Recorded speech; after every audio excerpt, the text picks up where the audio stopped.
Hello, I'm Cris Hardaway. Welcome to this edition of The Best Times, a series that looks at life after 50. You're probably familiar with the Best Times newspaper, the namesake for this show. And you may have seen its founding publisher, Lester Gingold, on this show before. By way of introducing him, I'd like to tell you a story that he told me.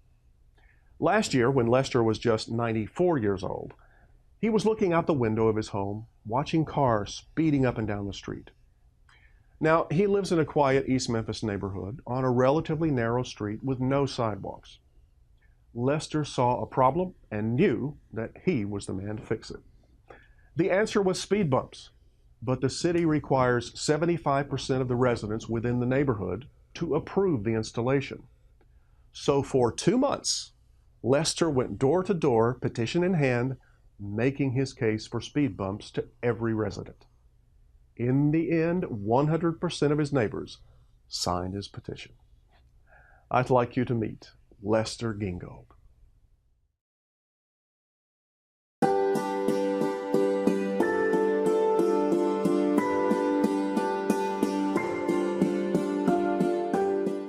Lester Gingold was born in Birmingham, Alabama on New Year's Day in 1922. After graduating from Birmingham Southern College, he promptly went to war with the combat engineers in the European theater. After the war, he began a 34-year career as general merchandise manager with Sears. Lester has been extremely active in many civic organizations in the city and has applied his marketing expertise to such events as the Cotton Carnival.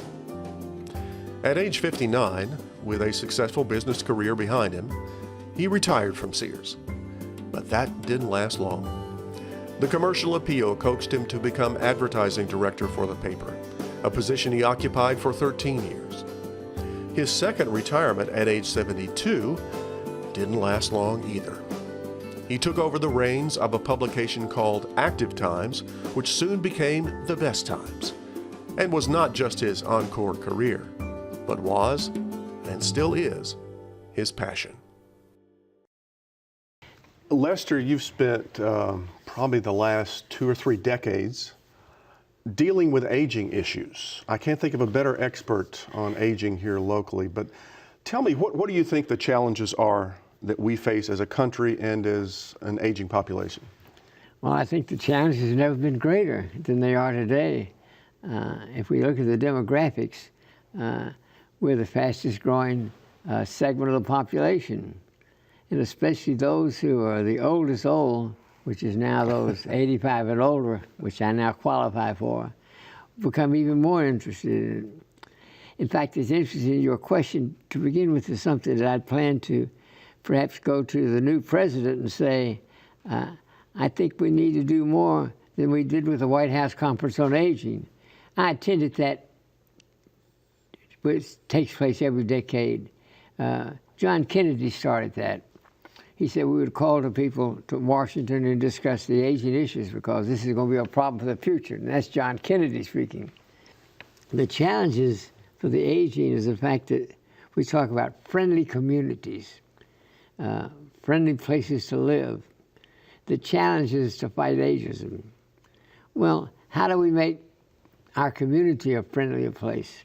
That's one of the personal goals that I still am trying to accomplish here for Memphis. Yeah, how do we age in place? How do we age successfully here in Memphis? Are we a safer city?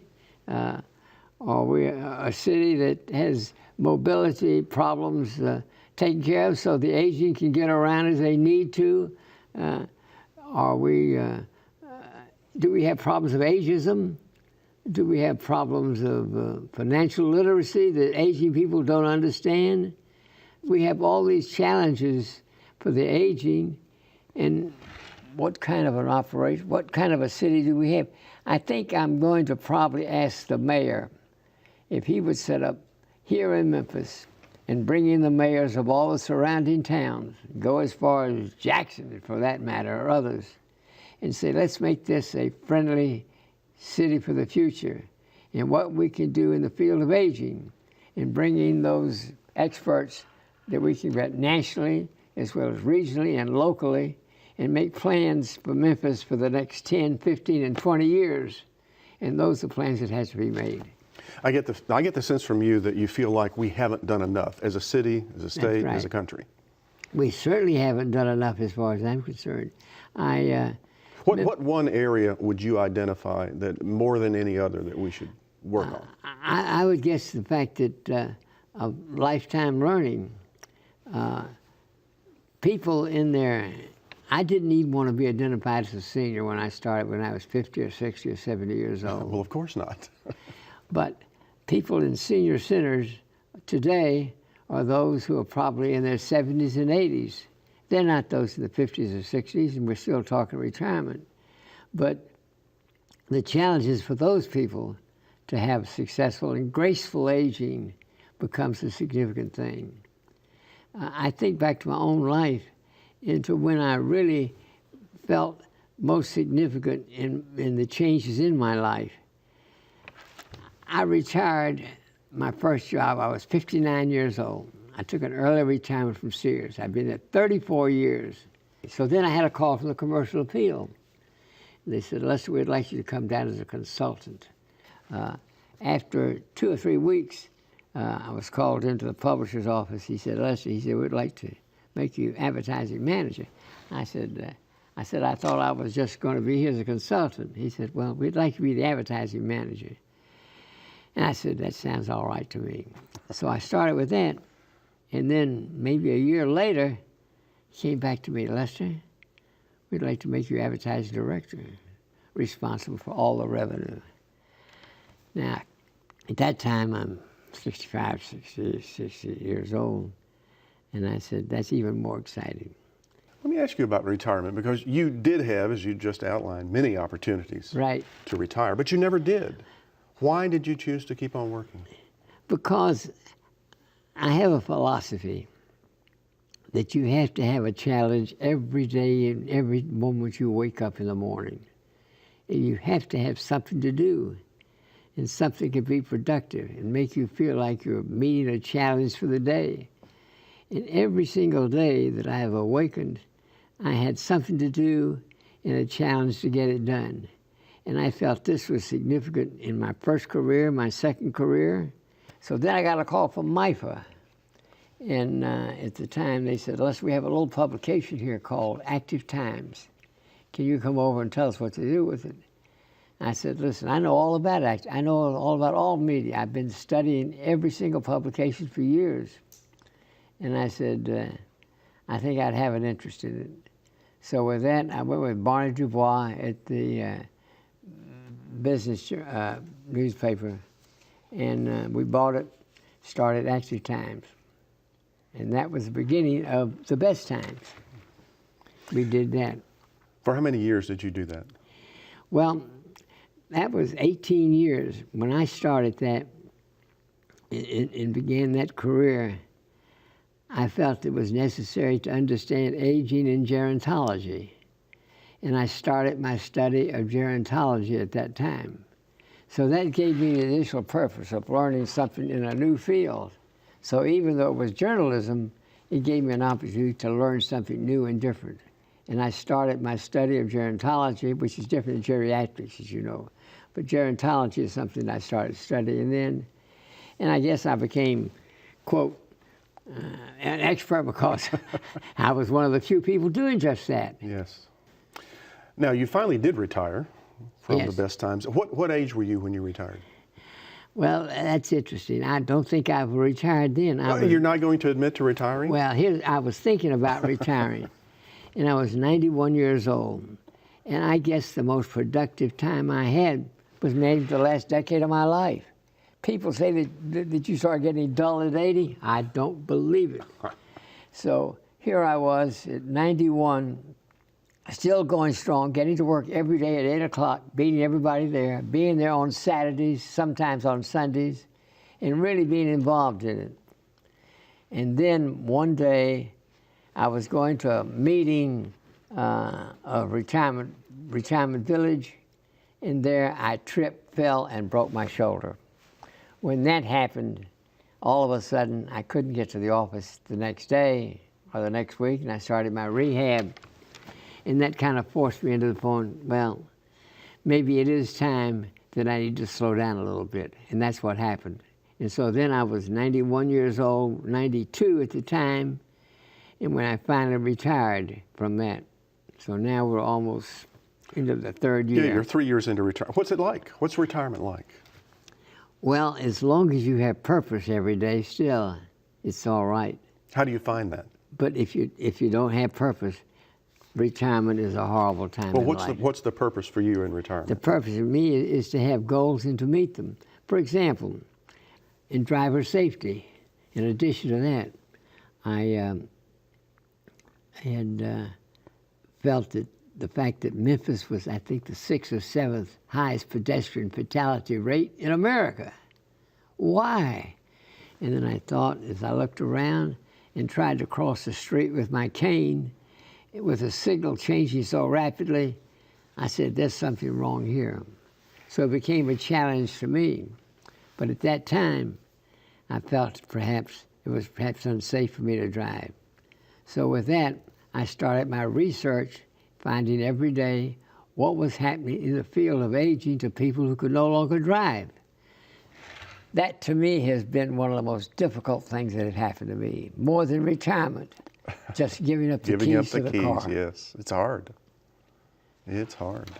But then the other thing, one of the other challenges was, I still write a column for the Best Times every month. And there's so many still subjects to write about. I wrote about the subject of having a ethical will that I think so much about. And I wrote my editorial, felt that it was a good one. And then at a prayer breakfast, a man came up to me. He said, Lester, he said, I want to let you what a difference that's made. He said, I made copies of that.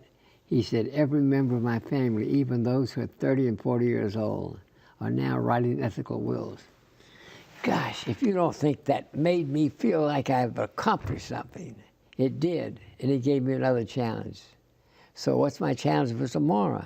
It's always having something that I can think very favorably on that was going to be productive for me and for someone else as well. It sounds to me like you haven't really retired. You've just become a political activist. Absolutely. Let's go back to your time in the newspaper business. I know you've reported on many, many stories. You've met a lot of different people.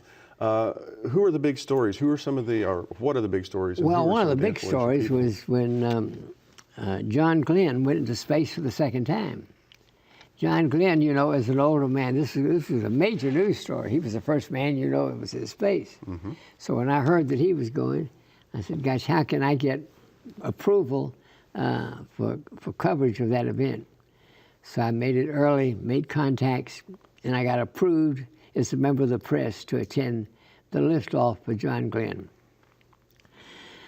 I went down to Cape Canaveral for that, met and had pictures made with all the astronauts, and it was just an exciting occasion. Then I got a call from WREG-TV. Said, Lester, we could not get permission to come to the scene. Can you meet us across the bay here for an interview? So I hate to say it, but that was really kind of thrilling. The fact that I had made it and an established TV station could not make it. But at that particular time, Walter Cronkite and I were the two oldest journalists there. And so I was interviewed by ABC and CNN, and they took a picture of me sitting next to a 12-year-old student who was writing for Scholastic News. And they said, here's the oldest and the youngest attendant. But anyway, that was one of my stories. Now, you've met a lot of presidents in your time. Well, one of the most exciting, I've had a couple exciting things with presidents. I was during my whole career with Sears, in addition to that, I was making motivational talks. And I would make speeches to groups of anywhere from 50 to 1,500 people. When I was making my speech in Kansas City, I spoke with some of the members of the club that was sponsoring me there. I said, gosh, what's the opportunity or the chance of meeting President Truman, who lives in Independence, Missouri, which is a suburb? And they said, Lester, we'll tell you a secret. Tomorrow morning at 6 o'clock, if you will go to his mailbox he will be there to pick up his newspaper. I said, I'll be there. So the next morning at 6 o'clock, I'm in Independence, Missouri. Mailbox, the house is about, maybe 100 yards from the mailbox. I see this character walking out here in a blue and gray robe and house slippers.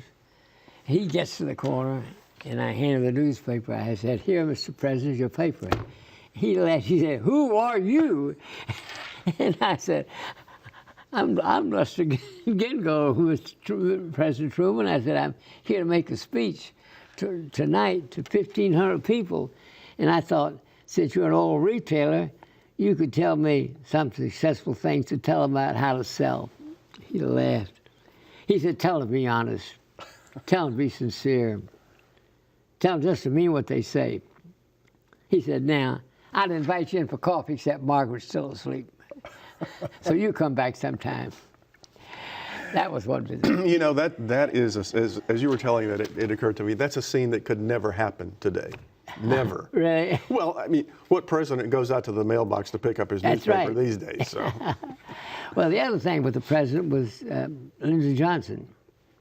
I was the incoming president of Cotton Carnival. Now they call it Memphis Carnival.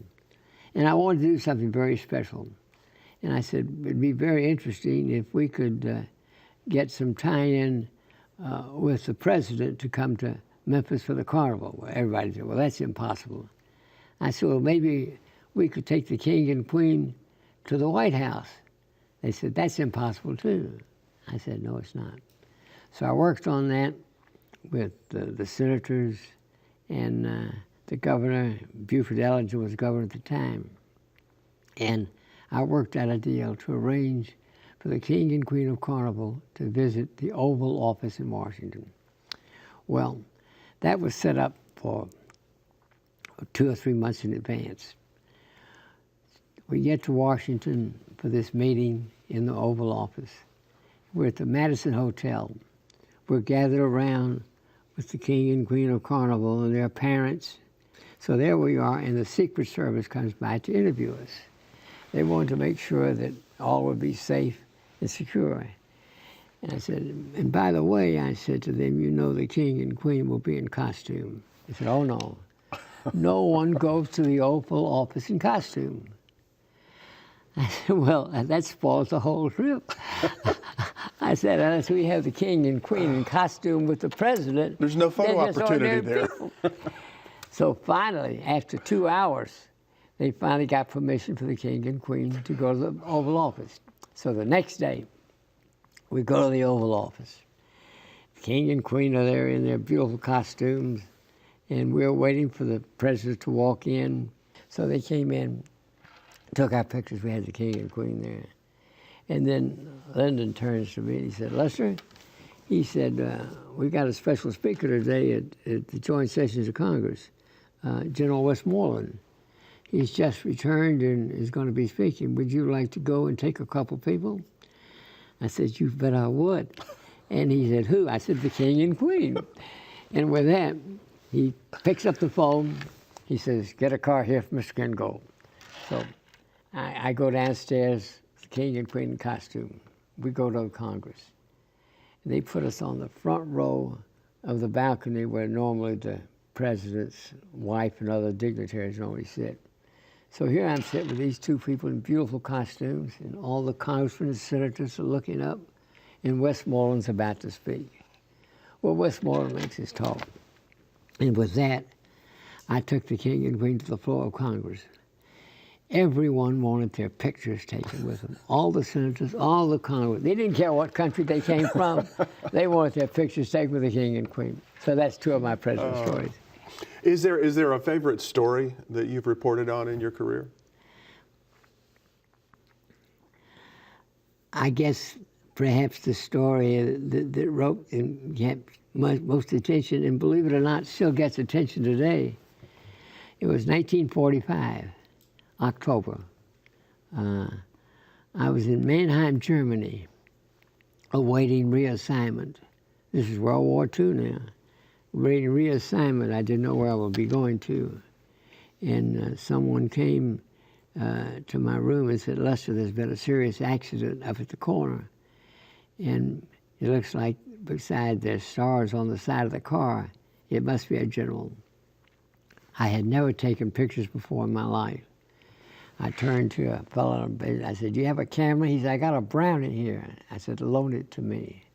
I took it, and I walked 4 blocks away, and here was this Cadillac limousine, an 8-passenger limousine that had been crushed against a truck, a 2.5-ton truck. And I took my pictures of that, looked inside, saw 2 fifth bottles of whiskey there, scotch, saw the dog's blanket there, saw the blood on the floor. And then I saw the 2.5-ton truck. And walking toward me was a young man with his hat askew, his uniform askew. He says, and I had my camera, and he says, don't take my picture. And with that, with my hand in the air, I took his picture. That became the only picture taken of the man who drove the truck that killed Patton. And I wrote about that. And then as a result of that, I called Stars and Stripes in Berlin. I said, I got a good story for you. I said, the general has been in an accident here. And I said, I've got pictures. And they said, oh, they didn't know at the time. He said, it couldn't be too serious or we'd have heard about it. But we'll send our own photographer there. Don't worry. I said, okay. Anyway, it was less than 25 days later that Patton died. And I went to Patton's funeral. It was a small Episcopal church. And it was just a very moving event, even for the Germans who were there. And that was concluded that, I thought. And I thought that was the end of it.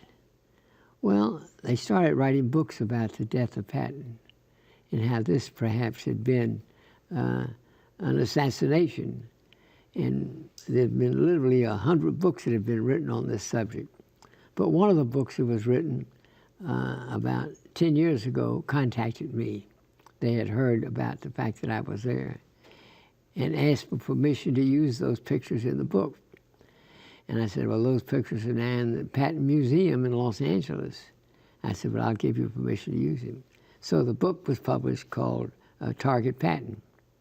And those pictures appear in it. And then the cut lines, the credit lines at the front of the book, they credit different people who appeared in the book. Of course, they got Churchill, they got Eisenhower, and they've got Gingold. You're in good company, aren't you? But just recently, it's less than a month ago, I got a phone call from California, the man who had done the research on the Patton's death. He said, Lester, he said, you gave me those pictures originally, that was some time ago. Do you remember whether or not the window was open on the right side of the car? They still thought that someone had shot Patton. Still searching for the conspiracy, That's right. Aren't they? Well, Lester, you've made it to 95. You've had an extraordinary life. The poets tell us that wisdom comes with age, so give me your words of wisdom. You're never too old to learn. You're never too old to love. You're never too old to pray. I do more of these every day. That's it. Those are good words to live by. Thank you for being on The Best Times. Thank you. Want more information about life after 50? Go online to watch more shows and find more resources. And send us your feedback and story ideas to besttimes@wkno.org. That's all for this edition of The Best Times. Please join us next week for more stories about life after 50. Until then, I'm Cris Hardaway. Thanks for watching. Good night. Funding for The Best Times is provided by